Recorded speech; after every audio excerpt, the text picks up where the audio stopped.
ओरछा दर्शन के 6वें भाग में आज आपको बताएंगे ओरछा राजघराने के एक ऐसे महान और अमर व्यक्तित्व के बारे में जिनकी वीरता, त्याग और समर्पण की कहानियां आज भी ओरछा के इस राजमहल की हवाओं में जय घोषों की तरह सुनाई देती है।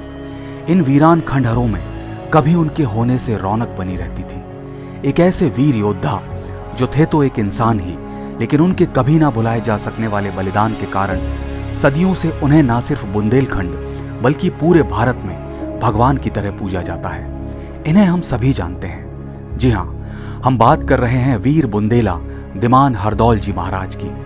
भारतवर्ष में दूर दूर तक होने वाली शादियों में सबसे पहला निमंत्रण इन्हीं बाबा हरदौल को जाता है और प्रार्थना की जाती है कि सब कार्य निर्विघ्न संपन्न हो। आखिर क्या है इस परंपरा के पीछे की कहानी?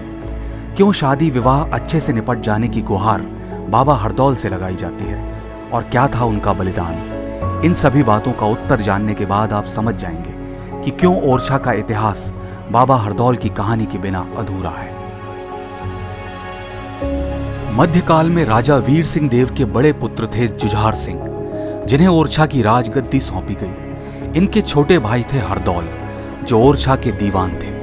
हरदौल ने अपनी वीरता, साहस और पराक्रम से मुगलों को कई बार परास्त करके बुंदेलखंड की रक्षा की। कहा जाता है कि जुझार सिंह राजपाट के कामों के साथ अधिकतर युद्धों में व्यस्त रहते थे। इस कारण एक कार्यवाहक शासक के रूप में हरदौल पूरी निष्ठा और समर्पण के साथ राज्य को संभालते थे। साथ ही अपनी दयालुता के कारण वो प्रजा के बीच बहुत लोकप्रिय थे।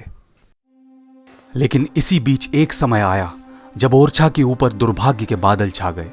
संदर्भों के अनुसार हरदौल की लोकप्रियता और शक्ति के कारण उनसे ईर्ष्या रखने वाले मुगलों ने उनके बड़े भाई जुझार सिंह को हरदौल के खिलाफ भड़का दिया, ये कहकर कि हरदौल का अपनी भाभी यानी जुझार सिंह की पत्नी रानी चंपावती से अवैध संबंध है। इस पर राजा जुझार सिंह ने रानी चंपावती को अपने हाथों से हरदौल को जहर परोसने का आदेश दिया।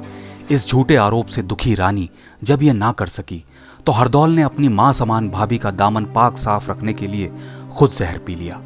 इस दुर्भाग्यपूर्ण घटना ने पूरे बुंदेलखंड को हिला दिया। ओरछा ने अपने सुख दुख के साथ ही अपने प्रिय शासक को खो दिया था। वीर हरदौल अपनी सत्यनिष्ठा का परिचय देकर अपनी प्यारी प्रजा की आंखों में आंसू छोड़कर बहुत दूर चले गए।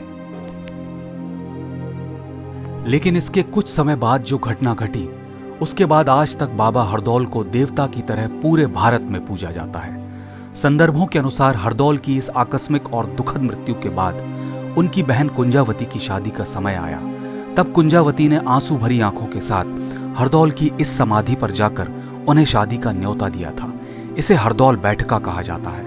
कहते हैं शादी में एक बिना चालक की बैलगाड़ी पहुंची जिसमें शादी के उपहार भरे हुए थे, और शादी के समय स्वयं हरदौल महाराज ने प्रकट होकर भात देने की परंपरा पूरी की।